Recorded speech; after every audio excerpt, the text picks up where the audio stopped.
So hello everyone, welcome to our channel. আজকের ভিডিওতে আমরা রিফ্লেকশন অফ লাইট সম্পর্কে আলোচনা করব। আগের ক্লাসে আমরা প্লেন মিরর অর্থাৎ সমতলে আলোর প্রতিফলন সম্পূর্ণ আলোচনা করেছি। ভিডিওটা না দেখে থাকলে লিঙ্ক ডিসক্রিপশন বক্সে দিয়ে দেবো, সেখান থেকে তোমরা দেখে আসতে পারো। আর আমরা এই চ্যাপ্টারটা সম্পূর্ণ কভার করার পরে এখান থেকে যে সমস্ত কোশ্চেনগুলো তোমাদের বোর্ডের পরীক্ষা ইম্পর্ট্যান্ট বা নিট পরীক্ষার জন্য ইম্পর্ট্যান্ট, সেগুলো কিন্তু ডিটেলসে আলোচনা করব। আর এই ক্লাসের পিডিএফ যদি তোমরা পেতে চাও তাহলে আমাদের টেলিগ্রাম চ্যানেলের লিঙ্ক ডিসক্রিপশন বক্সে দেওয়া আছে, সেখান থেকে জয়েন হয়ে যেতে পারো। ঠিক আছে, দেখো আজকে যেটা আমাদের আলোচনার বিষয় সেটা হচ্ছে বক্রতলে আলোর প্রতিফলন। ঠিক আছে, আগের দিন আমরা সমতলেরটা কমপ্লিট করে ফেলেছি। দেখো ফার্স্ট যেটা বলছে বক্র প্রতিফলক তল বা কার্ভড রিফ্লেক্টিং সারফেস। বক্র প্রতিফলক তল বলতে কি আমাদেরকে বুঝতে হবে।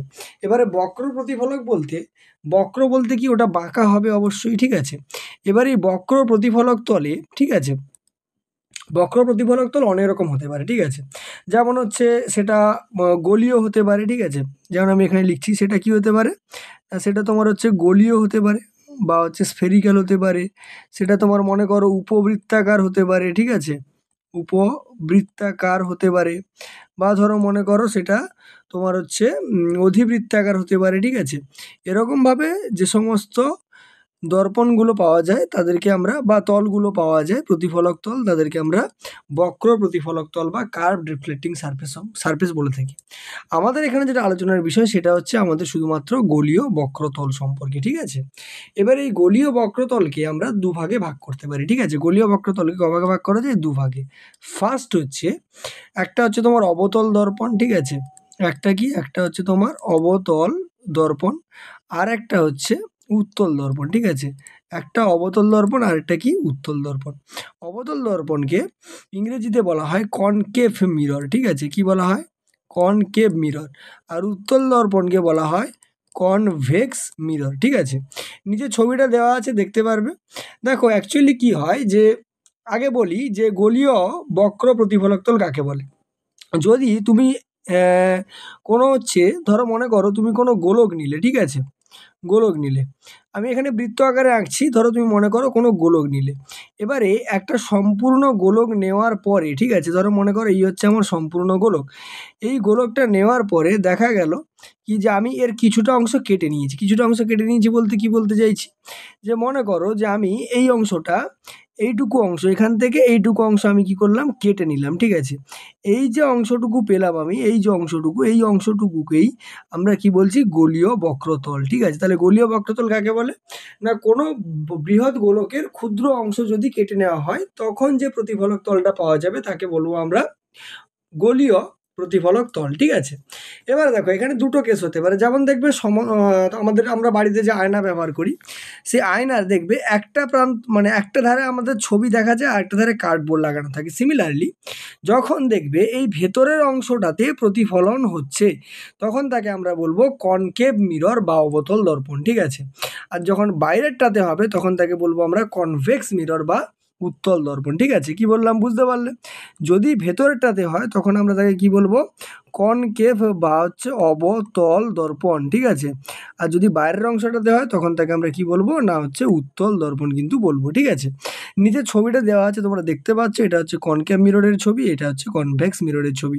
এটা দেখো ভেতরের পাশে প্রতিফলন হচ্ছে আর এখানে বাইরে হচ্ছে প্রতিফলন ঘটছে। ঠিক আছে, এবারে দেখো চলে আসবো, দেখো নেক্সট স্লাইডে। নেক্সট স্লাইডে যেটা আলোচনা করব যে কয়েকটা প্রয়োজনীয় সংজ্ঞা, অর্থাৎ বেশ কিছু জিনিসগুলো জানতে হবে আমাদের এই গোলীয় প্রতিফলক তল পড়ার আগে। ঠিক আছে, প্রথম যে সংজ্ঞাটা জানতে হবে সেটা হচ্ছে আমাদের কি, সেটা হচ্ছে আমাদের মেরু বা মধ্যবিন্দু। ঠিক আছে, ফার্স্ট যেটা আমাদেরকে জানতে হচ্ছে সেটা হচ্ছে আমাদের কি না, মেরু। ঠিক আছে, মেরু বা মধ্যবিন্দু, ইংরেজিতে কি বলা হয়, ইংরেজিতে একে পোল বলা হয়। ঠিক আছে, মেরু বা মধ্যবিন্দু কি না, যে দর্পণটা তুমি নিচ্ছ তার যে একদম মাঝখানের যে বিন্দুটা, মানে অর্থাৎ দর্পণের মধ্যবিন্দুটাকেই কি বলা হচ্ছে, মেরু বলা হচ্ছে। ঠিক আছে, তাহলে দর্পণের হচ্ছে মধ্যবিন্দু, দর্পণের মধ্যবিন্দুটাকে মেরু বলছি। তাহলে দর্পণের মধ্যবিন্দু বলতে এখানে যদি দেখো দর্পণের মধ্যবিন্দু কোনটা, এখানে পি দিয়ে প্রকাশ করা হয়েছে, তার মানে পিটাই হচ্ছে কি হয়ে যাবে, মেরু বা হচ্ছে পোল। ঠিক আছে, নেক্সট যেটা আমাদেরকে জানতে হবে 2 নম্বরে, সেটা হচ্ছে বক্রতা কেন্দ্র। ঠিক আছে, 2 নম্বরে যেটা আমাদের জানতে হচ্ছে সেটা হচ্ছে আমাদের কি না, বক্রতা কেন্দ্র, ঠিক আছে। বক্রতা কেন্দ্রকে ইংরেজিতে বলা হয় সেন্টার অফ কার্ভেচার, ঠিক আছে। বক্রতা কেন্দ্র কাকে বলে? না দেখো, এই যে গোলীয় দর্পণ, এই গোলীয় দর্পণটা যে গোলকের অংশ তার যে কেন্দ্র তাকেই হচ্ছে আমরা বক্রতা কেন্দ্র বলছি, ঠিক আছে। তার মানে বক্রতা কেন্দ্র কোনটা? না গোলকের কেন্দ্রটিকেই বক্রতা কেন্দ্র বলা হচ্ছে, ঠিক আছে। তার মানে গোলকের কেন্দ্রটা কি দিয়ে প্রকাশ করা হয়েছে? সি দিয়ে প্রকাশ করা হয়েছে, ওটাই তোমার কি হয়ে যাবে? বক্রতা কেন্দ্র হয়ে যাবে, ঠিক আছে। 3 নম্বরে যেটা আমাদেরকে জানতে হবে সেটা হচ্ছে বক্রতা ব্যাসার্ধ, ঠিক আছে। থার্ড যেটা জানতে হচ্ছে আমাদের বক্রতা ব্যাসার্ধ, ইংরেজিতে বলা হয় রেডিয়াস অফ কার্ভেচার, ঠিক আছে। বক্রতা ব্যাসার্ধ কোনটা? না বক্রতা ব্যাসার্ধ হচ্ছে ওটা যেই মানে দর্পণটা যে গোলকের অংশ তার যে ব্যাসার্ধ সেটাই হচ্ছে বক্রতা ব্যাসার্ধ, ঠিক আছে। তার মানে বক্রতা ব্যাসার্ধ বলতে গোলকের ব্যাসার্ধটাকেই বোঝাচ্ছে, ঠিক আছে। দেখো গোলকের ব্যাসার্ধ যদি আমি বলি, ব্যাসার্ধটাকে আমরা কী দিয়ে প্রকাশ করছি? দেখো পি থেকে সি পর্যন্ত হবে, তার মানে কত হয়ে যাবে? পিসি। আর এটাকে জেনারেলি আমরা ছোটো হাতের আর দিয়ে প্রকাশ করি, ঠিক আছে। নেক্সট দেখো আমাদের 4 নম্বরে যেটা জানতে হবে, সেই 4 নম্বরের জিনিসটা কি? সেটা হচ্ছে প্রধান অক্ষ, ঠিক আছে, বা প্রিন্সিপাল অ্যাক্সিস, ঠিক আছে। এবারে দেখো প্রধান অক্ষ বা প্রিন্সিপাল অ্যাক্সিস কাকে বলে? প্রধান অক্ষ কাকে বলে? না প্রধান অক্ষ হচ্ছে গোলীয় দর্পণের মধ্যবিন্দু, ঠিক আছে, ও বক্রতা কেন্দ্রের মধ্য দিয়ে যে সরলরেখাটা অঙ্কন করা হবে তাকেই হচ্ছে প্রধান অক্ষ বলা হবে, ঠিক আছে। তাহলে এখানে প্রধান অক্ষ হচ্ছে পিসি ইজিক্যাল টু কত হবে? আর, ঠিক আছে। নেক্সট দেখো যেটা আমাদের আলোচনা করব সেটা হচ্ছে 5-এর দাগে 5 নম্বরে যেটা আলোচনা করব সেটা কি? দেখো 5 নম্বরে যেটা আলোচনা করব সেটা হচ্ছে আমাদের উন্মেষ, ঠিক আছে। সেটা কি বলছি আমরা? উন্মেষ বলছি। আচ্ছা, উন্মেষকে ইংরেজিতে বলা হয় হচ্ছে অ্যাপারেচার, ঠিক আছে। উন্মেষ কাকে বলে? না দেখো এই দর্পণের যে দুটো প্রান্ত বিন্দু আছে সেই প্রান্ত বিন্দু দুটোকে যোগ করলে যে সরল রেখাটা পাওয়া যাবে তাকে আমরা উন্মেষ বলছি, ঠিক আছে। তার মানে উন্মেষ কোনটা হবে? দেখো এখান থেকে ধরো মনে করো এখান থেকে আমি এইটাকে যোগ করলাম আর এখান থেকে এইটাকে যোগ করলাম, ঠিক আছে। মনে করো এটা এম এম ড্যাশ, ঠিক আছে, আর এটাও আমি মনে করছি এম এম ড্যাশ, ঠিক আছে। তার মানে এম এম ড্যাশ যে সরল রেখাটা পেলাম সেটাকেই আমরা কি বলছি? উন্মেষ বলছি, ঠিক আছে। তাহলে মোটামুটি এই কটা টপিক এখান থেকে সংজ্ঞাগুলো জানতে হবে, ঠিক আছে। আর কিছু রয়েছে সেগুলো আমরা বলছি। দেখো নেক্সট স্লাইডটা কি আছে দেখে নিই। আচ্ছা, নেক্সট স্লাইড যেটা আছে সেটা হচ্ছে মুখ্য ফোকাস, ঠিক আছে। দেখো মুখ্য ফোকাস কাকে বলে? মুখ্য ফোকাস হচ্ছে কোনো গোলীয় দর্পণের সঙ্গে তুমি যদি সমান্তরালভাবে রশ্মিগুলো পাঠাও তাহলে ওই সমস্ত সমান্তরাল রশ্মিগুলো প্রধান অক্ষকে একটা নির্দিষ্ট বিন্দু দিয়ে অতিক্রম করে, ওই বিন্দুটাকেই আমরা কি বলছি? মুখ্য ফোকাস বলছি, ঠিক আছে। যদি এখানে খেয়াল করো, দেখো এখান থেকে সমান্তরাল রশ্মি গিয়ে এই এফ বিন্দু থেকে কি করছে? সেগুলো সব নির্গত হচ্ছে, ঠিক আছে। এই এফটাকেই আমরা কি বলছি? মুখ্য ফোকাস, ঠিক আছে। তার মানে সমান্তরাল রশ্মি, ঠিক আছে, সমান্তরাল রশ্মি প্রধান অক্ষের যে নির্দিষ্ট বিন্দু দিয়ে নির্গত হয়, যে নির্দিষ্ট বিন্দু দিয়ে নির্গত হয় তাকেই আমরা কি বলছি? না তাকেই আমরা বলছি ফোকাস, ঠিক আছে। তাকেই আমরা বলছি ফোকাস বা মুখ্য ফোকাস। এই ফোকাসটাকে জেনারেলি এফ চিহ্ন দিয়ে প্রকাশ করা হয়, ঠিক আছে। নেক্সট দেখো যেটা আমরা আলোচনা করব সেটা হচ্ছে আলোকরশ্মি প্রত্যাগমনের নিয়ম। মানে আলোকরশ্মি যে যাবে সেটা হচ্ছে কোন নিয়মটা ফলো করে, ঠিক আছে। দেখো আলোকরশ্মি যাওয়ার ক্ষেত্রে যে নিয়মটা ফলো করে সেটা হচ্ছে অবতল দর্পণের মুখ্য ফোকাস থেকে অপসৃত রশ্মিগুচ্ছ ওই দর্পণে প্রতিফলিত হওয়ার পর প্রধান অক্ষের সমান্তরালভাবে অগ্রসর হয়। তার মানে দেখো ছবিটা যদি খেয়াল করো অবতল দর্পণের কথা বলছে, অবতল দর্পণে সমান্তরালভাবে রশ্মিগুলো ধরো পড়ার পরে কি হচ্ছে? একদম সমান্তরালভাবে বেরিয়ে যাচ্ছে, ঠিক আছে।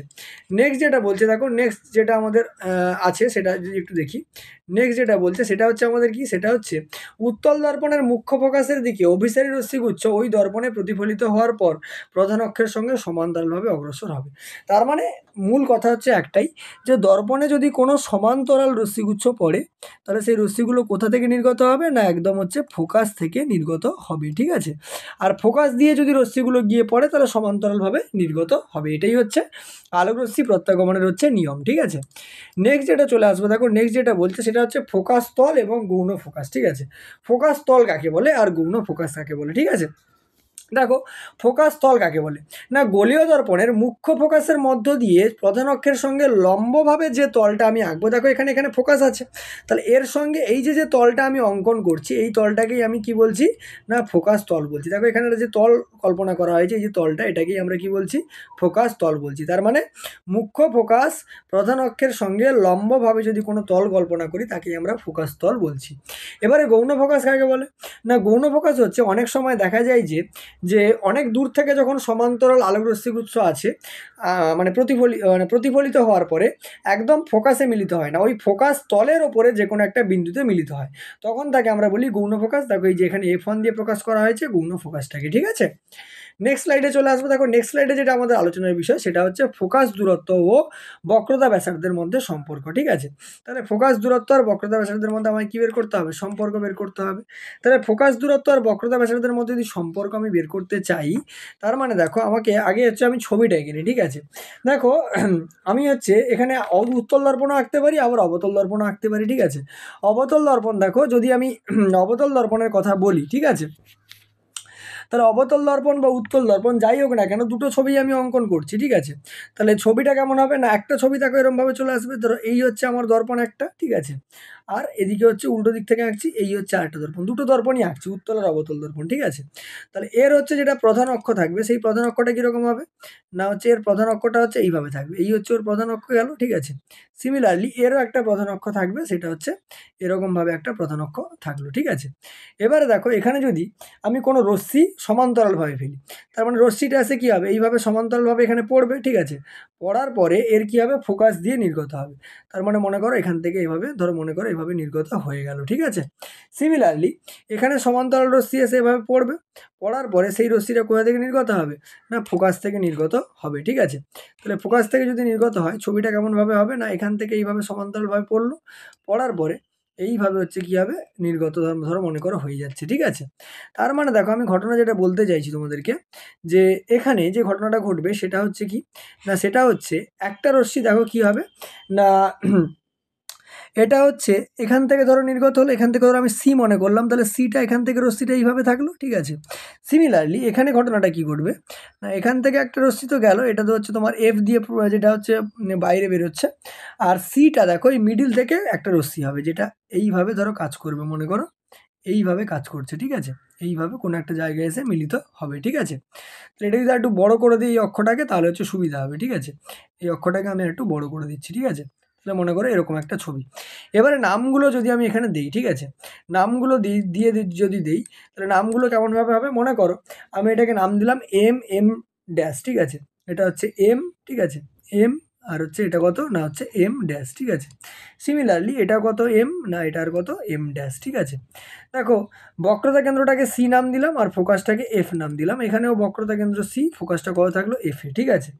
আর মনে করো পি থেকে আলো এসে পড়ছে, কোথায় পড়ছে না কিউতে পড়ছে, পড়ে ওটা হচ্ছে আর দিয়ে এফ দিয়ে আর দিয়ে বেরিয়ে যাচ্ছে, ঠিক আছে। আর এখানেও সিমিলারলি পি থেকে হচ্ছে আলো আসছে, কিউতে এসে পড়লো, পড়ে আরে হচ্ছে কি করলো বেরিয়ে গেল, ঠিক আছে। আর এই লম্বটা আমি এখানে এন নাম দিয়ে দিলাম, ঠিক আছে। এবারে একটা কথা মনে রাখবে আলোর ছবি আঁকার সময় তোমাকে সবসময় কিন্তু তীর চিহ্ন দিতে হবে, মানে এখানে আলোটা এইভাবে যাচ্ছে আর এইভাবে বেরিয়ে যাচ্ছে, আলোটা এইভাবে গিয়ে এখান থেকে বেরিয়ে যাচ্ছে, ঠিক আছে। তার মানে দেখো কি ব্যাপারটা হলো না এটা হচ্ছে আমার দর্পণ হয়ে গেল, দর্পণটা যদি একটু ভালো করে একটু মোটা করে দিই তাহলে এটা একটা দর্পণ হলো, ঠিক আছে, আর নিচে একটা দর্পণ হলো, মানে উত্তল আর অবতল দুটো দর্পণেরই ছবি আমি একসাথে এখানে এঁকে ফেললাম, ঠিক আছে। দুটোর প্রমাণ একটা ছবি কিন্তু দুটো ছবি কিন্তু প্রমাণ একবারে হয়ে যাবে, ঠিক আছে। দেখো প্রমাণ যদি করি, প্রথম কথা দেখো আমি এখান থেকে কি দেখতে পাচ্ছি না এখান থেকে দেখতে পাচ্ছি যে এটা যদি আমি হচ্ছে যে আমার যে কেন্দ্রটা রয়েছে কেন্দ্রটাকে আমরা কি নাম দিতাম ও নাম দিতাম, ঠিক আছে, এটাকে ও নাম দিয়ে দাও, ঠিক আছে ও। তার মানে দুটো ছবিতেই ফোকাস দূরত্ব যেটা বলছে সেটা ফোকাস দূরত্বটা কত না ফোকাস দূরত্ব ইজিক্যাল টু কত হয়ে যাবে না হচ্ছে ও এফ সমান আমরা এটাকে ছোটো হাতের এফ দিয়ে প্রকাশ করি। আর বক্রতা ব্যাসার্ধ যেটা বলছে সেটা কত হবে না বক্রতা ব্যাসার্ধ ইজিক্যাল টু দেখো কত, ও সি ইজিক্যাল টু কত, ছোট হাতের আর। ঠিক আছে, আমাকে এফ আর আর এর মধ্যে সম্পর্ক বের করতে হবে। ঠিক আছে, এবারে দেখো প্রতিফলনের নিয়ম অনুযায়ী এই আপতন কোণটা যত হচ্ছে প্রতিফলন কোণ তত হওয়া উচিত। এখানে আপতন কোণ যত হচ্ছে প্রতিফলন কোণও তত হওয়া উচিত। ঠিক আছে, তার মানে ছবিতে আমি দেখতে পাচ্ছি যে পি কিউ সি এর ভ্যালু। ঠিক আছে, তার মানে কোণ হচ্ছে পি কিউ সি সমান কত হবে, P Q C equal to কত হবে না হচ্ছে এফ সি কিউ বা আর কিউ সি, যেটা খুশি লিখতে পারো। ঠিক আছে, মনে করো আমি কোণ এফ কিউ সি লিখে ফেললাম। এটা হচ্ছে প্রতিফলনের ফার্স্ট যে সেকেন্ড যে ফর্মুলাটা ছিল, নিয়মটা ছিল যে আপতন কোণ আর প্রতিফলন কোণের মান হচ্ছে সমান। ঠিক আছে, এবার যদি খেয়াল করো এই যে পি কিউ, ঠিক আছে, P Q R C Q যেটা আছে, ঠিক আছে, এই পি কিউ আর হচ্ছে সি কিউ আছে আর সিও আছে। এই P Q R C Q পরস্পর সমান্তরাল, আর কিউ সি হচ্ছে ওদের কি ছেদক। তার মানে এই কোণটা যাই হবে এই কোণটাও কি হবে, সিমিলার হবে। তোমরা পড়ে এসেছিলে দেখো সেই জেডের আকৃতির যে কোণটা, এখানে যে কোণটা যা হয় এখানে কোণটা তাই হয়। তার মানে আমি এখান থেকে লিখতে পারি কোণ P Q C equal to কোণ কত না হচ্ছে কিউ সি এফ। ঠিক আছে, কিউ সি এফ, তার মানে কিউ সি এফ লিখে ফেললাম। ঠিক আছে, একান্তর কোণ যেটাকে বলছি। এবার দেখো কোণ F Q C, F Q C মানে কোনটা, কোণ এফ কিউ সি, এই কোণটা যা হবে তার সঙ্গে কিউ সি এফ কোণও একই হবে। কারণ দেখো এই কোণটার সঙ্গে এই কোণটা সমান, আবার এই কোণটার সঙ্গে এই কোণটা সমান, তার মানে এই দুটো কোণ কী হবে, সমান হবে। তাহলে কোণ কত লিখতে পারি না কিউ সি আর হচ্ছে এফ লিখে দিতে পারি। তার মানে আমি বুঝতে পারছি এই যে ত্রিভুজটা পাচ্ছি সি এফ কিউ, এটা হচ্ছে সমদ্বিকোণী ত্রিভুজ। ঠিক আছে, দুটো কোণ সমান, তার মানে এই দুটো কোণ যদি সমান হয়ে যায় তার মানে এই দুটো বাহুও কি সমান হবে, কিউ এফ আর হচ্ছে সি এফ সমান হবে। তার মানে অতএব আমি লিখতে পারি যে কিউ এফ সমান কত না হচ্ছে সি এফ, আমি এখানে লিখতে পারি। ঠিক আছে, এবারে দেখো দর্পণের উন্মেষ যেহেতু খুব ছোট, ভালো দর্পণ হতে গেলে উন্মেষ খুব ছোট হতে হবে। উন্মেষ মানে এই যে যেখান থেকে যোগ করলে যে রেখাটা পাবো, তার মানে এফ কিউটা এফ ওর সঙ্গে প্রায় সমান আমি ধরে নিতে পারি। ঠিক আছে, তাহলে লিখবে যেহেতু উন্মেষ ক্ষুদ্র, ঠিক আছে, উন্মেষ ক্ষুদ্র হওয়ার ফলে আমি কি লিখতে পারি না এফ কিউ এর যে ভ্যালুটা আছে, এফ কিউটা নিয়ারলি ইজিক্যাল টু কত না হচ্ছে এফ ও। ঠিক আছে, এফ কিউটা এফ ওর সঙ্গে সমান। তার এবার যদি দেখো তুমি যে এফ সিটা এফ কিউ এর সঙ্গে সমান, আবার এফ কিউটা এফ ওর সঙ্গে সমান, তার মানে এফ সিটা কার সঙ্গে সমান, এফ ওর সঙ্গে সমান। তার মানে এফ সি সমান কত লিখতে পারি, এফ কিউ। ঠিক আছে, এবারে দেখো ফোকাস দূরত্ব কত ছিল না, ফোকাস দূরত্ব ছিল আমার ও এফ। ও এফ সমান আমি কি লিখতে পারি, সি এফ প্লাস ও এফ। তাহলে সি এফ প্লাস হচ্ছে কত ও এফ। এবারে দেখো সি এফ মানেই কত এফ কিউ, তার মানে হচ্ছে এফ কিউ প্লাস হচ্ছে ও এফ। ঠিক আছে, আর এফ কিউ যতটা আর এফ ও ততটা, তার মানে ও এফ প্লাস কত লিখতে পারি ও এফ। তার মানে ও আচ্ছা ও এফ বের করছিলাম আমরা বক্রতা ব্যাসার্ধ, এটা আছে ওসি হবে। ঠিক আছে, এটা হচ্ছে ওসি করে নাও। ঠিক আছে, তাহলে ওসি সমান কত বেরোচ্ছে, টু ইন্টু কত ও এফ। এবার ওসিটাকে আমরা কি দিয়ে প্রকাশ করছিলাম, আর দিয়ে, তাহলে আর সমান কত হয়ে যাবে টু ইন্টু এফ, বা আমি এফ সমান কত লিখতে পারি আর বাই টু লিখতে পারি। তার মানে আমি এখান থেকে কি দেখতে পেলাম যে বক্রতা ব্যাসার্ধটা কি হচ্ছে, বক্রতা ব্যাসার্ধটা হচ্ছে ফোকাস দৈর্ঘ্যের কি হচ্ছে দ্বিগুণ হচ্ছে, আর ফোকাস দৈর্ঘ্যটা বক্রতা ব্যাসার্ধের অর্ধেক হচ্ছে। ঠিক আছে, এটা দুটো ছবির ক্ষেত্রেই প্রয়োগ করা যেতে পারে, যেহেতু আমি নামগুলো একই রেখেছি। ঠিক আছে, চলে আসবো দেখো নেক্সট স্লাইডে। নেক্সট স্লাইড যেটা আছে সেটা হচ্ছে আমাদের, আচ্ছা এখানে জায়গাটা কম পড়বে বলে জায়গাটা রাখা হয়েছিল, জায়গার দরকার নেই। ঠিক আছে, আচ্ছা উত্তল দর্পণের ক্ষেত্রে প্রমাণটা ওই একই রকমভাবে হবে, সেটা আর করলাম না এক্সট্রা করে। ঠিক আছে, আচ্ছা প্রতিফলন ক্ষমতা কাকে বলে, ঠিক আছে, গোলীয় দর্পণের প্রতিফলন ক্ষমতা বলতে কি বোঝানো হচ্ছে, প্রতিফলন ক্ষমতা বলতে রিফ্লেক্টিং পাওয়ারকে বোঝানো হয়। এটাকে প্রকাশ করা হয় ডি দিয়ে। ডি সমান কত হয়, ডি সমান হয় 1/f ইজিক্যাল টু এফ সমান r/2 পড়েছিলাম, তার মানে এটা উল্টে গিয়ে কত হয়ে যাবে 2/r। এটাকেই বলা হয় প্রতিফলন ক্ষমতা। ঠিক আছে, প্রতিফলন ক্ষমতা বলা হয়। নেক্সট দেখো যেটা আমরা চলে আসবো সেটা হচ্ছে নেক্সট স্লাইডে। ঠিক আছে, নেক্সট স্লাইড যেটা বলছে সেটা হচ্ছে আমাদের চিহ্নের প্রথা। এটা ভালো করে তোমাকে বুঝতে হবে সাইন কনভেনশন। ঠিক আছে, কারণ গোলীয় দর্পণের ক্ষেত্রে চিহ্নটা খুব ম্যাটার করে। দেখো চিহ্ন তিন রকমভাবে মাপা যেতে পারে।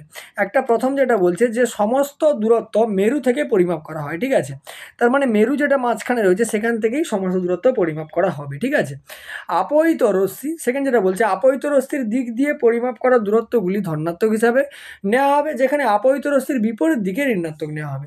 তার মানে দেখো আপতিত রশ্মি যদি খেয়াল করো, আপতিত রশ্মি এই যে এসে পড়ছে, তার মানে এই সাইডের গুলো সব কি হবে, পজিটিভ হবে, আর এই পারের গুলো কি হবে, নেগেটিভ হবে। সোজা কথায় বলে দিই, দেখো তোমরা সেই ছোটবেলা যে পড়েছিলে না, লেখচিত্র করেছিলে, তাহলে এটা কেন্দ্র হতো, কেন্দ্রের এই সাইডের গুলো সব পজিটিভ হবে, ঠিক আছে, এই সাইডের গুলো কি হচ্ছে, নেগেটিভ, ওপরের গুলো আবার পজিটিভ হবে, নিচের গুলো কি হবে, নেগেটিভ হয়ে যাবে, ঠিক আছে।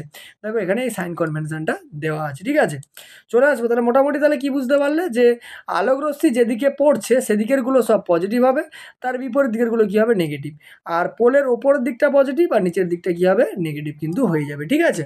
চলে আসবো দেখো নেক্সট স্লাইডে। নেক্সট স্লাইড হচ্ছে ওইটাই এখানে দেওয়া হয়েছে। দেখো কনকেভ মিররের কথা বলা হচ্ছে, ঠিক আছে। কনকেভ মিরর, কনকেভ মিরর বলতে কোন দর্পণের কথা বলা হচ্ছে না, দেখো এখানে কনকেভ মিরর বলতে আমরা যেটা বোঝাতে চাইছি সেটা হচ্ছে তোমার কি না, সেটা হচ্ছে তোমার হচ্ছে অবতল দর্পণ, ঠিক আছে। অবতল দর্পণের ক্ষেত্রে, আর এটা হচ্ছে উত্তল দর্পণের ক্ষেত্রে, একটু বাংলা লিখে দিই পাশে, এটা হচ্ছে অবতল, ঠিক আছে, অবতল দর্পণ, আর এটা হচ্ছে উত্তল দর্পণ, ঠিক আছে। অবতল দর্পণ আর উত্তল দর্পণ। এবার অবতল দর্পণের ক্ষেত্রে রিয়েল ইমেজও সৃষ্টি হয়, আবার ভার্চুয়াল ইমেজও হতে পারে, ঠিক আছে।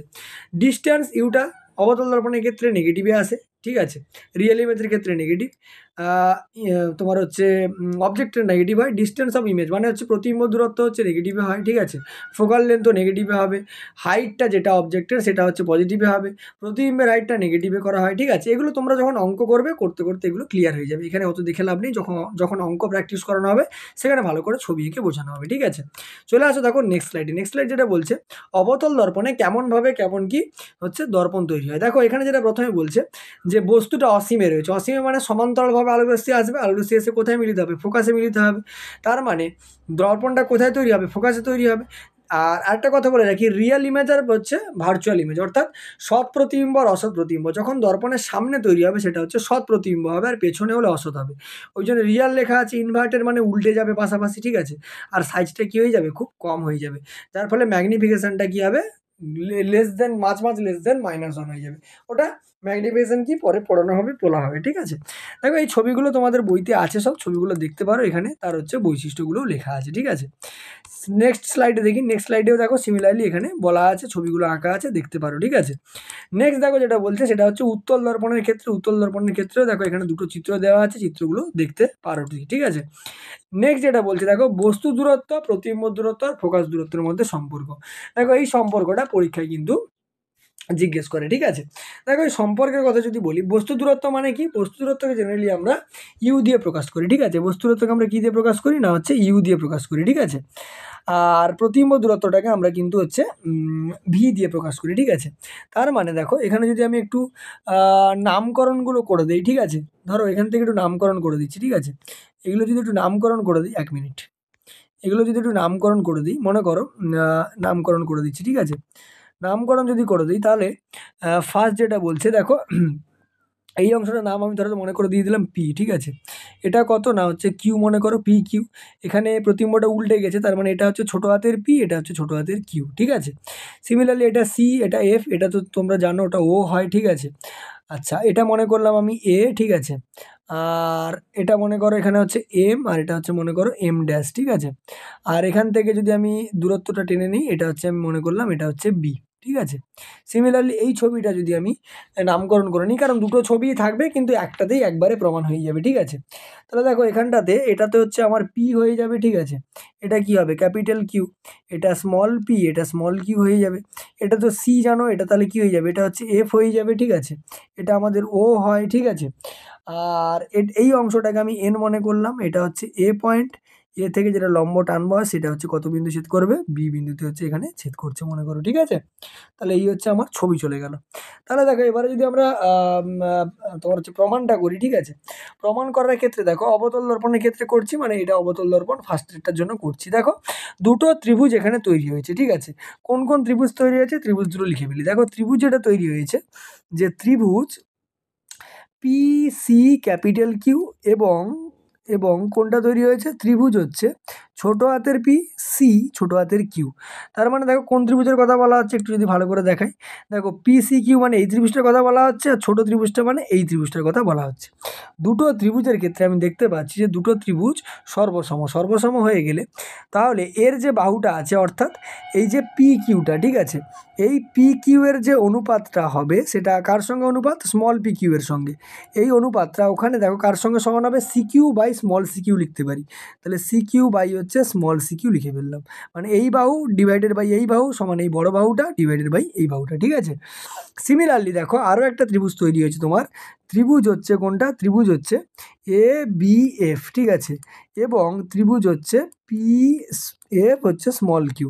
এ বি এফ মানে কোনটা, দেখো এ বি এফ আর হচ্ছে এই ধার যে ছোটো ত্রিভুজটা, এর ক্ষেত্রেও সিমিলার, এ বি বাই কত লিখতে পারবো, পি কিউ, তাহলে ওটাই লিখছি, থাকে এ বি বাই কত না হচ্ছে small P small Q is equal to এই বাহুটা কত এফ বি, ঠিক আছে, বা বি এফ, ঠিক আছে, বি এফ ডিভাইডেড বাই এই বাহুটা কত এফ কিউ, ঠিক আছে, এফ কিউ লিখে ফেললাম। তাহলে এই দুটো ত্রিভুজ থেকে আমি এই দুটো জিনিস পেলাম, ঠিক আছে। এবার দেখো এখানে যদি আমি লিখি যে এই যে এবির ভ্যালুটা যতটা পি কিউর ভ্যালু সেম, তাহলে এবির জায়গায় আমি পি কিউ লিখে ফেলবো। তাহলে এই ইকুয়েশনটা কি চলে আসবে না, P Q divided by P Q is equal to B F divided by F Q. এবার যদি লেফট হ্যান্ড সাইডটা দেখো, এরও P Q by P Q, এরও P Q by P Q, তার মানে রাইট হ্যান্ড সাইডটা সমান হবে। তার মানে এখান থেকে লিখতে পারি, দেখো আমি C Q divided by C small Q is equal to B F divided by F Q, ঠিক আছে। এবারে দেখো দর্পণের উন্মেষ যেহেতু খুব ছোট, যেটাই তোমার এফ এ হবে সেটাই তোমার কি হয়ে যাবে, এফ ও এর সঙ্গে সমান হয়ে যাবে, ঠিক আছে, যেটাই তোমার এ এফ সেটাই তোমার কি হবে, এফ ও এর সঙ্গে কি হয়ে যাবে, সমান হয়ে যাবে, বা যেটাই তোমার বি এফ সেটাই তোমার কি লিখতে পারি, এফ ওর সঙ্গে সমান। তার মানে দেখো এই ইকুয়েশনটা যেটা চলে আসবে সেটা হচ্ছে C Q by C small Q is equal to কত আসবে, বি এফ এর জায়গায় কত লিখবো, এফ ও লিখবো, তার মানে হচ্ছে ও এফ ডিভাইডেড বাই কত এফ স্মল কিউ, ঠিক আছে। এবার যদি আমি এখানে ভ্যালুগুলো বসিয়ে নিই, ঠিক আছে, ভ্যালুগুলো বলতে না সি কিউ মানে কোনটা, সি বড় হাতের কিউ, দেখো সি বড় হাতের কিউ মানে এখান থেকে এটা, ঠিক আছে। এবারে দেখো এই ও কিউটা হচ্ছে প্রতিবিম্ব দূরত্ব, ঠিক আছে, ও কিউটা কি প্রতিবিম্ব দূরত্ব, বাস আমি লিখে ফেলছি। তাহলে ও কিউ, ও হচ্ছে ক্যাপিটাল কিউ সমান হচ্ছে প্রতিবিম্ব দূরত্ব। তার মানে প্রতিবিম্ব দূরত্ব কি হয়, মাইনাস বস্তু দূরত্বটাকে ইউ দিয়ে প্রকাশ করা হয়, যেহেতু পোলের এপারে আছে বা যেদিকে রশ্মি পড়ছে তার বিপরীত দিকে আছে, তাহলে নেগেটিভ হয়ে যাবে, যেটা চিহ্নের কথা এক্ষুনি বলছিলাম, ঠিক আছে। আচ্ছা ও স্মল কিউ যেটা, সেটা হচ্ছে কি না প্রতিবিম্ব দূরত্ব, সেটা মাইনাস ভি হবে। আর ফোকাস দূরত্ব যেটা ও ছোট হাতের এফ, ঠিক আছে, ও এফ সমান কি হয়ে যাবে, মাইনাস এফ, ঠিক আছে। আর ওসির কথা যদি বলি, ওসি হচ্ছে তোমার হচ্ছে কি না, ওসি হচ্ছে তোমার বক্রতা ব্যাসার্ধ, সেটা কি হয়ে যাবে মাইনাস আর, বা এটাকে মাইনাস টু এফ লিখতে পারি, কারণ আর সমান টু এফ হয়, আমরা একটু আগে প্রমাণ করেছি, ঠিক আছে। তাহলে দেখো সিকিউর জায়গায় কত বসবে, সিকিউর জায়গায় দেখো সি কিউ মানে আমি কি লিখতে পারি, দেখো এখানে বের করে নিচ্ছি আমি, অসুবিধা নেই। দেখো সি কিউ, ঠিক আছে, সি কিউ, দাঁড়াও, C Q, C Q, C Q সমান আমি কি লিখতে পারি, দেখো সি কিউ মানে কোনটা এটা, তার মানে ও কিউ মাইনাস কত লিখতে পারি, ও সি লিখতে পারি, তার মানে লিখে ফেললাম O Q minus O C. এবার ও কিউর ভ্যালু কত, ও কিউর ভ্যালু হচ্ছে মাইনাস ইউ, মাইনাস ও সির ভ্যালু কত, মাইনাসে মাইনাসে কত হয়ে যাবে, প্লাস টু এফ হয়ে যাবে, তার মানে এটা টু এফ মাইনাস কত বেরিয়ে গেল, ইউ বেরিয়ে গেল, ঠিক আছে। Similarly C small Q is equal to, C small Q মানে কোনটা এটা, ও সি মাইনাস কত লিখতে পারি, ও কিউ লিখতে পারি, ও সি থেকে ও কিউ বাদ দেবো, তার মানে ও সি মাইনাস ও স্মল কিউ, ও সির ভ্যালু কত মাইনাস টু এফ, মাইনাস ও কিউর ভ্যালু কত মাইনাস ভি, তাহলে মাইনাসে মাইনাসে প্লাস ভি হয়ে গেল, তার মানে এটা ভি মাইনাস কত বেরিয়ে গেল, টু এফ বেরিয়ে গেল, ঠিক আছে। এবারে দেখো এফ কিউ, এফ কিউ মানে কোনটা এটা, এফ কিউটাকে আমি লিখতে পারি ও কিউ মাইনাস ও এফ, তাহলে ওটাই লিখবো ও কিউ মাইনাস ও এফ। এবার ও কিউর ভ্যালু কত না, প্রতিবিম্ব দূরত্ব মাইনাস ভি দেওয়া আছে, মাইনাস ভি মাইনাসে মাইনাসে প্লাস কত হয়ে যাবে এফ, তার মানে এটা এফ মাইনাস ভি বেরিয়ে গেল, ঠিক আছে। এবারে যেটা আমার কাজ হবে সেটা হচ্ছে এই জায়গাটাতে এই ভ্যালুগুলো বসিয়ে দেওয়া, ঠিক আছে। দেখো যদি ওপারে আমি ভ্যালুগুলো বসাচ্ছি, ঠিক আছে, দেখো ভ্যালুগুলো যদি বসাই আমরা আগের পেজে কি পেলাম, দেখো C Q by C Q সমান O F by F Q, ঠিক আছে। তাহলে আগের পেজে যেটা পেয়েছি সেটা আগে লিখে ফেলি, ঠিক আছে, এক মিনিট, আগের পেজে যেটা পেলাম সেটা যদি আগে লিখে ফেলি, দেখো যেটা পেলাম সেটা হচ্ছে কি না তোমার হচ্ছে পেলাম C Q by C Q divided by C small Q is equal to O F by F Q পেলাম, ঠিক আছে। এবারে এখানে ভ্যালুগুলো বসাবো। ভ্যালুগুলো যদি বসাই, দেখো প্রথম কথা যে সি কিউর ভ্যালু কত বেরিয়েছে না 2f মাইনাস ইউ, আর এটা কত ভি মাইনাস 2f, ঠিক আছে। তাহলে 2f মাইনাস ইউ বসবে ওপরে, 2f মাইনাস হচ্ছে ইউ ডিভাইডেড বাই কত না হচ্ছে ভি মাইনাস হচ্ছে 2f, ঠিক আছে, ইজিক্যাল টু, ঠিক আছে, ইজিক্যাল টু। তা পরের ভ্যালুটা দেখি কত আছে। পরের ভ্যালুটা দেখো O F by F Q, O F এর ভ্যালু তো হচ্ছে মাইনাস এফ, ওটা আমরা জানি। আর এফ কিউর ভ্যালু কত এফ মাইনাস ভি, তাহলে এফ মাইনাস ভি লিখে দেবো, ঠিক আছে। তাহলে minus F divided by F minus কত ভি, ঠিক আছে। এবারে দেখো এখানে এবার আমরা কি করব, কণাকণি গুণ টুন করবো আর কি, ঠিক আছে। তাহলে কণাকণি যদি গুণ করো, দেখো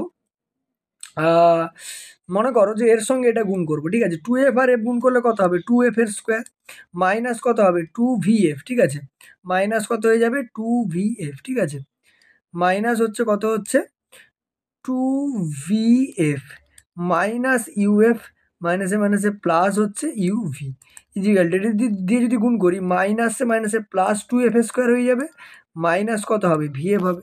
দেখো 2f স্কোয়ার আর 2f স্কোয়ার কেটে গেল, ঠিক আছে। তাহলে আলটিমেটলি কি পড়ে থাকছে আমার কাছে না ইউভি থাকলো, ঠিক আছে, ইউভি থাকলো সমান, দেখো ওধারে কত আছে না এই মাইনাস ইউএফটা ওপারে গেলে প্লাস ইউএফ হয়ে যাবে, তার মানে ইউএফ এধারে মাইনাস কত আছে ভিএফ মাইনাস 2vf এপারে এলে প্লাস 2vf হয়ে যাবে।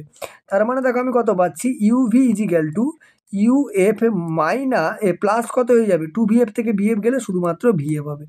এবার উভয় পাশে আমি ইউভিএফ দিয়ে ভাগ করে দিচ্ছি, ঠিক আছে। তাহলে ভাগ যদি করে দিই, দেখো ইউভি বাই কত হচ্ছে UVF equal to UF by কত হবে ইউভিএফ প্লাস হচ্ছে ভিএফ ডিভাইডেড বাই ইউভিএফ, ঠিক আছে।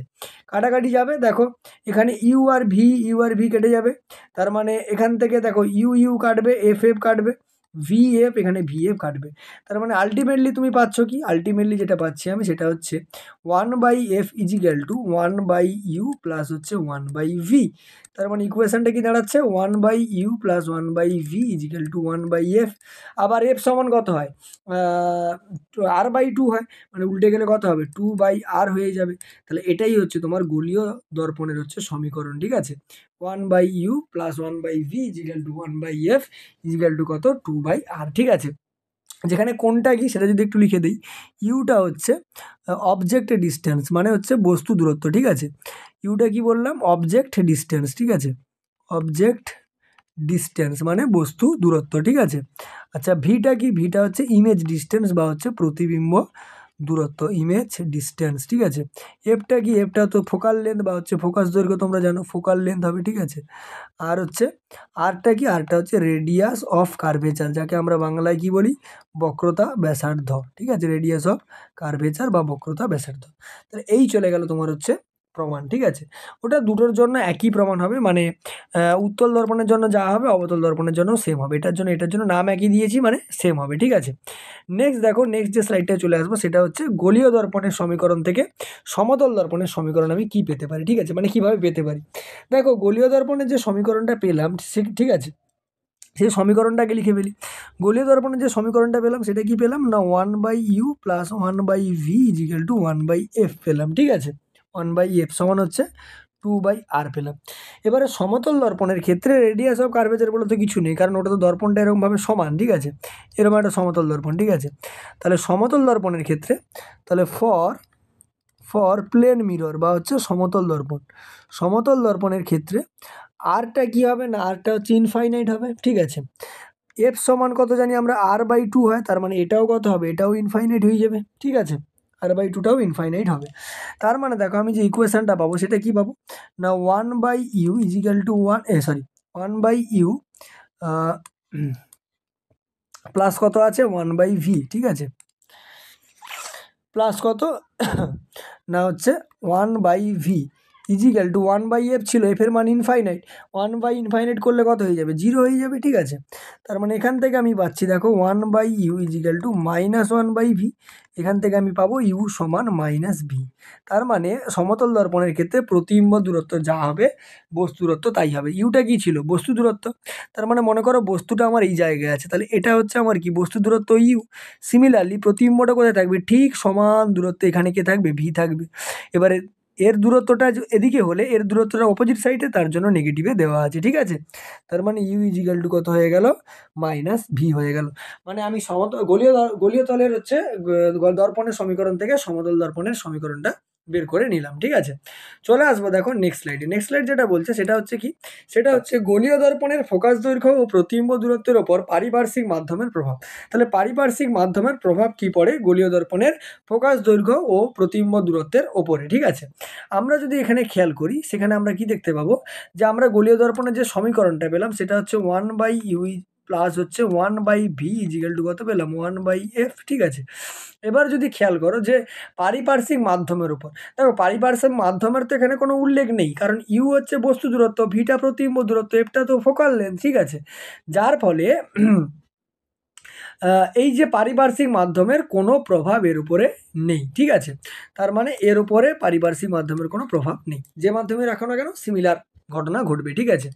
নেক্সট দেখো যে স্লাইডটা আছে সেটা হচ্ছে কি না, অনুবন্ধী ফোকাস বা বিন্দু যুগল, ঠিক আছে, কনজুগেট ফোকাল পয়েন্ট বলা হয়, ঠিক আছে।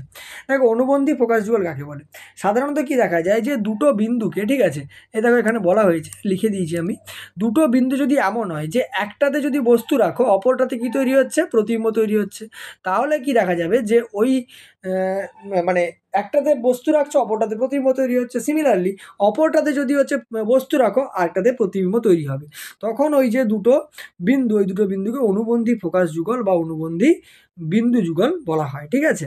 তার মানে একটা বিন্দুতে বস্তু রাখলে অপরটাতে, ধরো মনে করো এই একটা পয়েন্ট আর এই একটা পয়েন্ট, এটা এ পয়েন্ট এটা বি পয়েন্ট, ঠিক আছে। এবারে কি ঘটনাটা কি বলছে, এতে মনে করো তুমি অবজেক্ট রেখেছো, এটাতে অবজেক্ট রাখলে এখানে কি পাচ্ছ, ইমেজ পাচ্ছ, মানে প্রতিবিম্ব পাচ্ছ, ঠিক আছে। সিমিলারলি এখানে যখন তুমি অবজেক্ট রাখবে এখানে কি পাবে, ইমেজ বা প্রতিবিম্ব পাচ্ছ। তখন এই যে এ আর বি, এই যে দুটো বিন্দু, এই দুটো বিন্দুকে আমরা কি বলছি, অনুবন্ধী ফোকাস যুগল বলছি, ঠিক আছে। চলে আসবো দেখো নেক্সট স্লাইডে, আজকের লাস্ট স্লাইড এটা, ঠিক আছে। দেখো কি বলছে, নিউটনের সমীকরণ। তার মানে আমরা যে গলীয় তলে যে হচ্ছে গলীয় দর্পণের যে সমীকরণটা পড়লাম সেখান থেকেই আমরা নিউটনের সমীকরণ বের করব। গলীয় তলের যে দর্পণের যে ফর্মুলাটা ছিল 1/u plus 1/v equal two 1 কত ছিল, f, যেখানে ইউটা কি ছিল, ইউটা হচ্ছে অবজেক্ট লেন্থ, ঠিক আছে, তার মানে বস্তু দূরত্ব, ঠিক আছে। আচ্ছা ভিটা কি ছিল, ভিটা হচ্ছে ইমেজ লেন্থ, তার মানে হচ্ছে প্রতিবিম্ব দূরত্ব। আর এফটা কি ছিল, এফটা হচ্ছে ফোকাল লেন্থ বা হচ্ছে ফোকাস দৈর্ঘ্য, ঠিক আছে। এবারে দেখো এটাকে যদি আমি এমনি একটু হচ্ছে ডেরিভেশন করি, দেখো ইউ ভি কী হবে, লসাগু হবে, তার মানে ওপরে কত থাকছে, V plus U equal to কত, 1/f, ঠিক আছে। এটা যদি আর একটু ক্যালকুলেশন করি, কোনাকোনি যদি আমি গুণ করে দিই, দেখো এখানে দেখো ইউভি আর এফ, ইউভি আর হচ্ছে 1 গুণ হয়ে শুধু কি হবে, ইউভি হবে। আর এফটা যদি গুণ করো তাহলে কি আসবে, এফটা গুণ করলে দেখো এখানে চলে আসবে প্লাস ইউ এম, এক মিনিট দাঁড়াও, এটা যদি আমি ইউটাকে গুণ করি তাহলে কি আসবে দেখো, সমান চিহ্ন দিয়ে, ঠিক আছে, সমান কত আসবে, ইউএফ প্লাস হচ্ছে ভিএফ, ঠিক আছে। এবারে দেখো ইউভি থাকলো, এগুলোকে সব এপারে নাও, তাহলে মাইনাস ইউএফ হবে, মাইনাস কত হবে, ভিএফ ইজিক্যাল টু কত, 0। এবারে আমি উভয় পাশে এফ স্কোয়ার দিয়ে যোগ করছি, তার মানে UV minus UF minus VF plus F square left hand সাইডে যোগ করলাম, এখানেও এফ স্কোয়ার আমি যোগ করে দিলাম, ঠিক আছে। এবারে যদি খেয়াল করো ফার্স্টটা থেকে আমি ইউ কমন নিতে পারি, ইউ কমন নিলে ভেতরে কি পড়ে থাকবে, ভি মাইনাস এফ, তার মানে এখানে যদি আমি ভি মাইনাস এফ লিখি, তার মানে মাইনাস এফ কমন নিয়েছি আমি, সমান কত, এফ স্কোয়ার। তাহলে দেখো এখান থেকে আমি কি লিখতে পারি, যে U minus F into V minus F equal to কত, এফ এর স্কোয়ার, ঠিক আছে। এবারে জেনারেলি কি করা হয়, এই যে ইউ মাইনাস এফ যেটা ছিল এটাকে আমরা এক্স ধরে নিই, ঠিক আছে।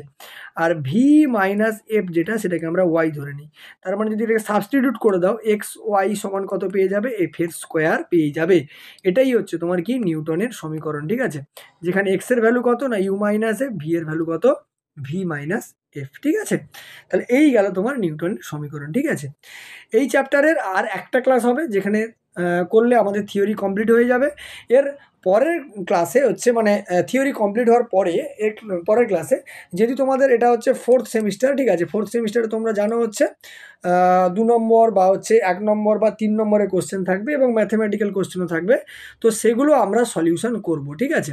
তো মোটামুটি আগের ভিডিওটা যদি না দেখে থাকো সেই ভিডিওটা দেখে আসবে, তারপরে এই ভিডিওটা দেখবে, ঠিক আছে। তাহলে দেখা হবে পরের ভিডিওতে, চলো টাটা।